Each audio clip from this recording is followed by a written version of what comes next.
শুরু হচ্ছে আজকের নাটক বলো বলো দুর্গা।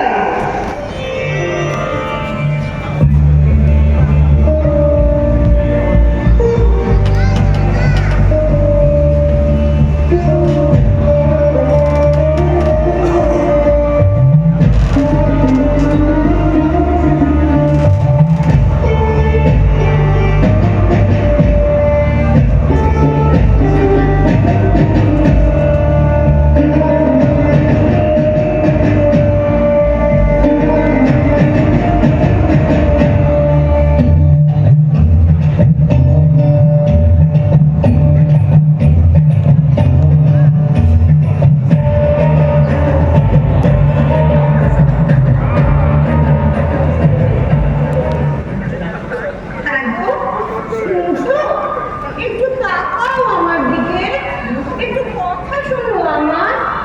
আমাদের তো এখন যাত্রার সময় এসে গেল, কত ব্যবস্থা করতে হচ্ছে আমাকে। তোমার তো কোনো চিন্তাই নেই।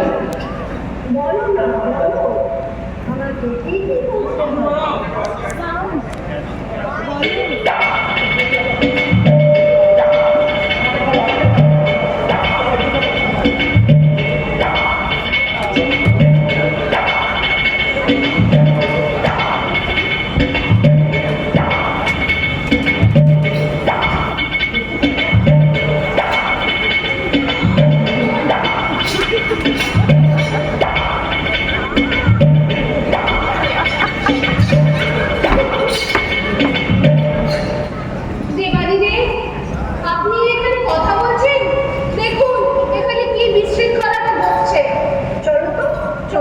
কি করতে জয় দেবাদিদেব মহাদেবের জয়।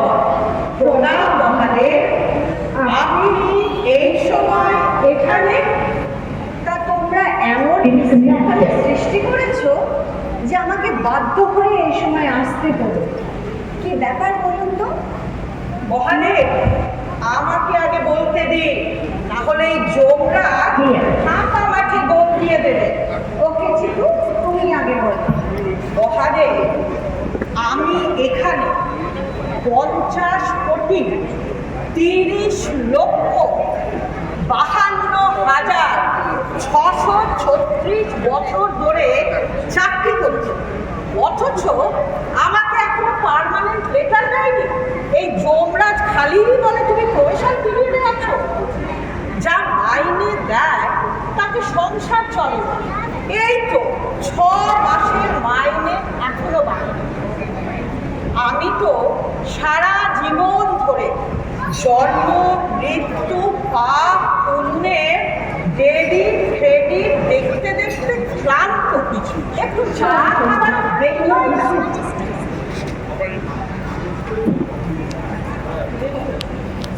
মহাদেব, আপনি এই মর্তের দিকে তাকিয়ে দেখুন, কিভাবে লক্ষ লক্ষ মানুষকে মারছে। কত বলি ওনাকে একসঙ্গে এত মানুষ মারবেন না, ধীরে ধীরে মারবেন।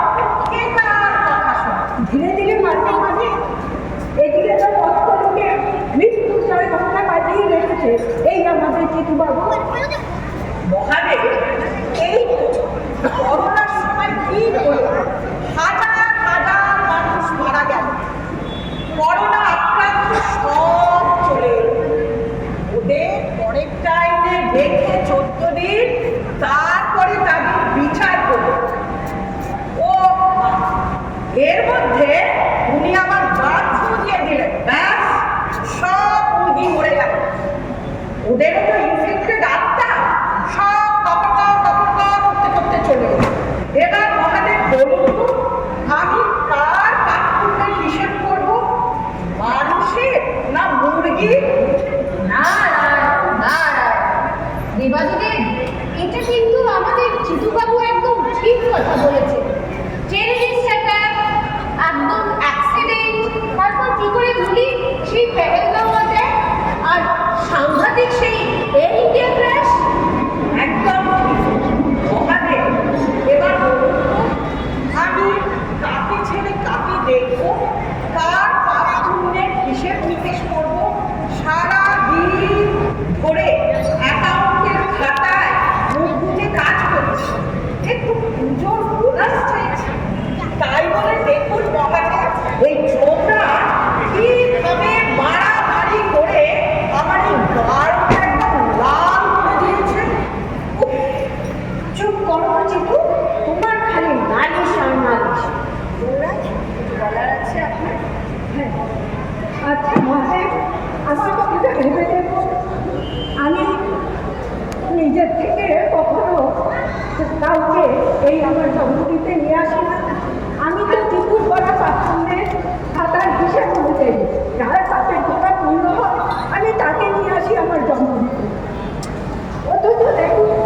বাবুকে কেউ কিছুই বলে না।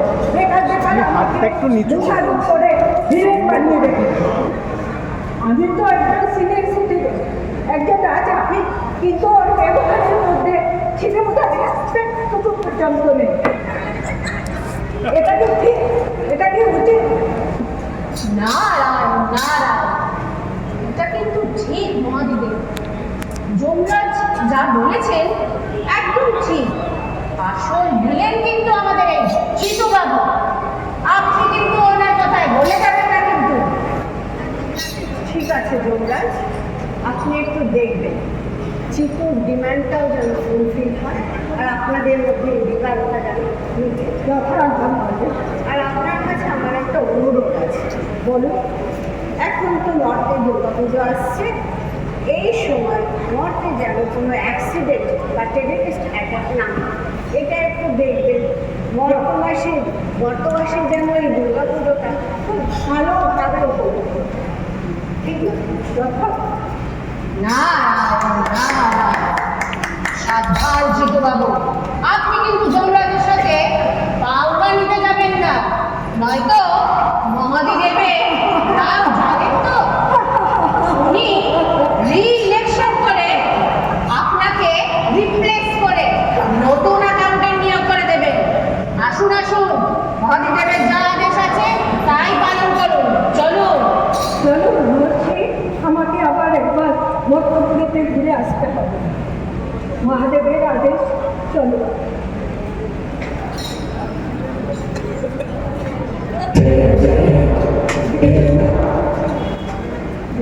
ঠিকঠাক হয়েছে।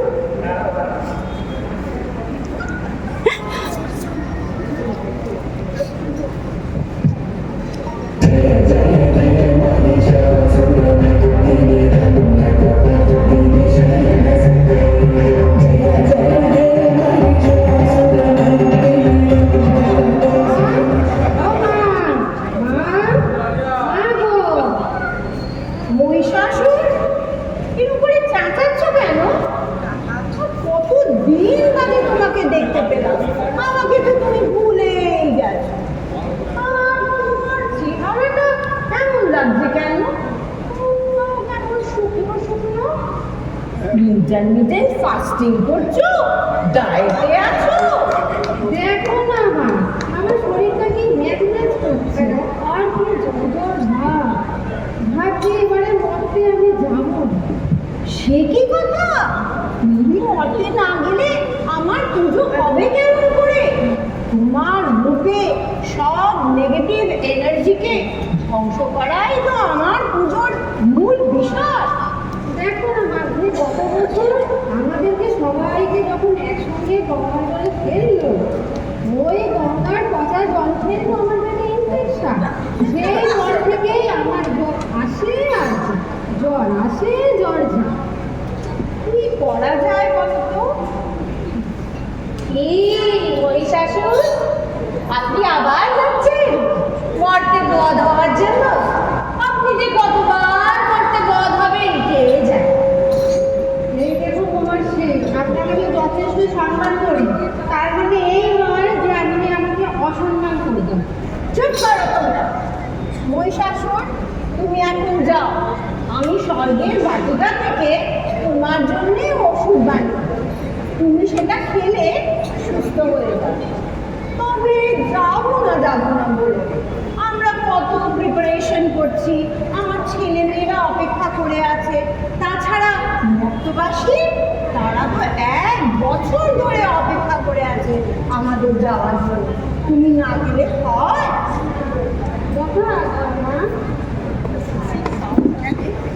এখন আবার মহিষাসুরের পোশাক, দেখি তার পোশাক কি করে দেখা যায়।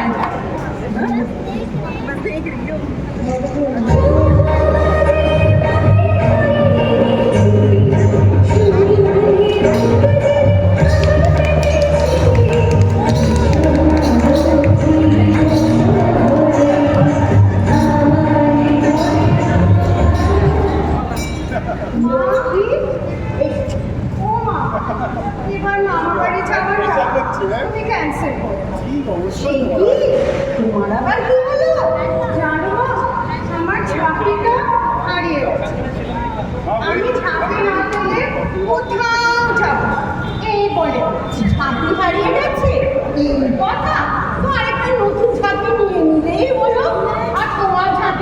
ছিলই বা কি, ছিল তো কয়েকটা ধান। আর কি বলো কি গো মা? আমার ঝাঁপিতে কি শুধু ধান ছিল? আমার ঝাঁপিতে ছিল সুইস ব্যাংক ছাড়াও আরো কত সব নামি দামি ব্যাংকের ক্রেডিট কার্ড, ডেবিট কার্ড, প্রচুর লিকুইড ক্যাশ। আর ছিল বেশ কয়েকটা পিসি চন্দ্রের ডায়মন্ড। তাহলে আমি বলছি কি আমি? তাছাড়া আমার কত প্ল্যান ছিল। ভেবেছিলাম এবার দুর্গা পুজোয় যখন কলকাতায় যাবো তখন তোমার এসব ওল্ড ফ্যাশন জুয়েলারিগুলো সব এক্সচেঞ্জ করে তানিশ থেকে নতুন নতুন কন্টেম্পোরারি স্লিক ডিজাইন সব নেকলেস, ব্রেসলেট। আর আমার আদরের বনু সরস্বতী ওর জন্য সাব্যাসাচি থেকে ডিজাইনার ড্রেস আর হ্যান্ডব্যাগও নিয়ে আসবো। কিন্তু ঝাঁপি না পেলে কিচ্ছু হবে। আমার লক্ষ্মী, তোমার ঝাঁপিটা গেল কোথায় বলো তো মা? জানো বাপি, গত বছর বিসর্জনের সময় যেই না গঙ্গায় উল্টে পড়লাম, ব্যাস আমার ঝাঁপি কোথায় তলিয়ে গেল। আর খুঁজেই পেলাম না। এ তো বড়ই চিন্তার বিষয় মা। বাপি তুমি বলো, ঝাঁপি না পেলে আমি মামা বাড়ি যাই কি করে? আমার তো তোমার জন্য কত কিছু প্ল্যান ছিল। ভেবেছিলাম কলকাতা থেকে তোমার জন্য একটা আইফোন 17 নিয়ে আসবো, আর দু একটা স্কচ আর শিবাস রিগেলের বোতলও আনতে পেরেছিলাম। তার দিয়ে ঝাঁপি হারিয়ে দিয়ে আমার সব প্ল্যান মা,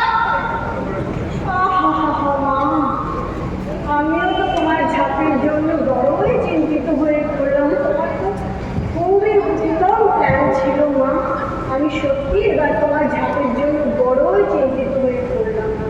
দেখো দেখো, ঝাঁপির একটা ব্যবস্থা করো। দেখো, নারায়ণ নারায়ণ। মা লক্ষ্মী, আমার একটা দুর্দান্ত আইডিয়া আছে। শুনেছি নাকি মর্তে আমাদের মা লক্ষ্মী কম্পিটিশন এসেছে। নাদু কাকু, কি বলো কি গো তুমি? না মরতে আমার কম্পিটিটর, সে আবার কে? মুকেশ আম্বানি ব্রো,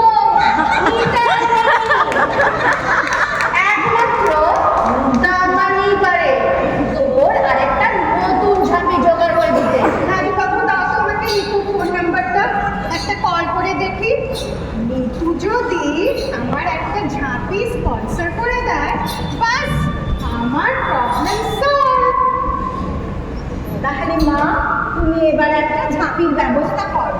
ঠিক আছে, তুমি কোনো চিন্তা করো না, আমি যাচ্ছি একটা নতুন ঝাঁপি নিয়ে একটু বেরোবো। এই মামা বাড়ি যাবার তোর জন্য। বাহ, ভালো। সরস্বতী, সরস্বতী, মা সরস্বতী, তোমার কি প্ল্যান মা? আমিও ভাবছি এবার আর মামা বাড়ি যাবো না। কেন? তুমিও কি তোমার বড় দিদির মতন বায়না ধরলে? কেন? তুমি জানো মর্তে কি চলছে? আমার বিদ্যার অপমান চলছে। মর্তে পাশ হয়ে উঠে গেছে, ছেলে মেয়েরা টোকাটুকি করে পাশ করে যাচ্ছে। নারায়ণ নারায়ণ, গোটা শিক্ষা ব্যবস্থার লজ্জাকর অরাজকতা চলছে। শিক্ষা এবং গুরু সম্মান ঠিক বলেছ না গো। জানো, এখন শিক্ষকরা ছাত্রদের শাসনই করতে পারে না। তারা যতই অন্যায় করুক, যদি কোনো কারণে কোনো টিচার কোনো স্টুডেন্টের ঘন্টা বলে দিয়েছে, সর্বনাশ, মেরে করতে করতে মিডিয়ারা চলে এলো। মা, আমি বুঝতে পারছি তোমার অভিমানে যথেষ্ট কারণ দশমীর দিন বড়দের সময় ছোট ছোট ছেলেমেয়েরা তোমার এটা ভাবো, ওরা তো সব ছোট, ওদের তুমি ক্ষমা করে দাও, একটু ওদেরকে বুদ্ধি বিদ্যা দিয়ে। সে কথা ছিল, তবে একটি ব্যাপারে আমার সত্যিই মরতে যাওয়ার খুব ইন্টারেস্ট আছে। সেটা হলো এখন কিন্তু মরতে নাচ গান এসবের চর্চাটা খুব ভালো হচ্ছে। কত নতুন নতুন গায়ক গায়িকা গীতিকার সুরকার, কত কম্পিটিশন নাচ গানে সমস্ত চলছে, নতুন নতুন ড্যান্স তৈরি হয়েছে, তারা খুব ভালো ভালো গান পারফর্ম করছে, পুজোয় গান বেরোয়, সেগুলো শোনার জন্য আমার সত্যিই মরতে যাওয়ার ইচ্ছে আছে। বাহ বাহ, তাহলে তুমি এবার দিদির সাথে গিয়ে প্যাকিংটা সেরে ফেলো, আমরা আনন্দ করে ঘুরে আসি। হ্যাঁ মা, তাহলে আমি যাই, লক্ষ্মী দিদির সঙ্গে প্যাকিংটা ঠিক আছে। গণেশ, আমার সোনা ছেলে গণেশ, তুমি কোথায়?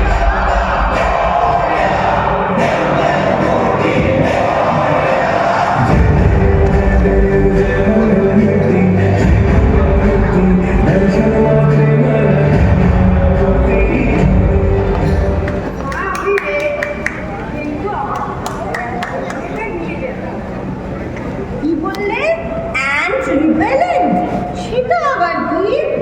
আর তাই দিয়ে তোমারই বা কি হবে সোনা? আরে বলে যদি সময় মধুক খাচ্ছিলাম, চুপি চুপি, বেশি খাইনি মা, তুমি বারণ করেছিলে। তাও ওই পিঁপড়েগুলো আমার শুনে উঠতে শুরু করে দিল। আর জানো মা, আবার পুকুরে কামড়িয়েও দিল। আমি না নড়তে পারি না চড়তে পারি, কি কষ্ট মা। আহা বাচ্চা, তোমার খুব কষ্ট হয়েছে বুঝতে পারছি, কিন্তু আমি তোমাকে এত বারণ করেছি, তাও তো তুমি মিষ্টি খেয়েই যাবে। দেখি তুমি যাও, গিয়ে প্যাকিংটা সারো, আমি দেখি তোমার অ্যান্ট রিপেলেন্ট কিভাবে পাওয়া যায়, খুঁজে দেখি। ঠিক আছে মা, জানা আমার ওগুলো আর লাঠগুলো বুঝি।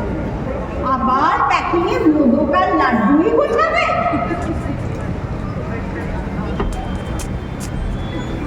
কার্তিক, কার্তিক, তুমি কোথায়? ॐ कार्तिकेय महाभारतमयूरपरिसंस्थितं तप्तकाञ्चन वर्णां सत्यस्तं वरदं द्विभुजं शतं। আমি রেডি, খালি আমি একটু বেশি জিমে ওয়ার্কআউট করে নেব। কেন? আরে মা, তুমি তো জানোই যে এই সময় মামার বাড়িতে কত হেলদি খাবার, তারপরে ভাজা ডিম মিষ্টি, তাই একটু বেশি ওয়ার্কআউট যাতে না ওয়েট গেন। আর তাছাড়া এই কদিন রাতে ঘুমও তো হবে না।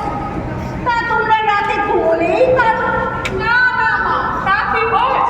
রাতে তো হোয়াইট লাইট মাস্ট। আর তুমি তো জানো না, এই সময় মধ্যে লোকেরা খালি রিল বানায়।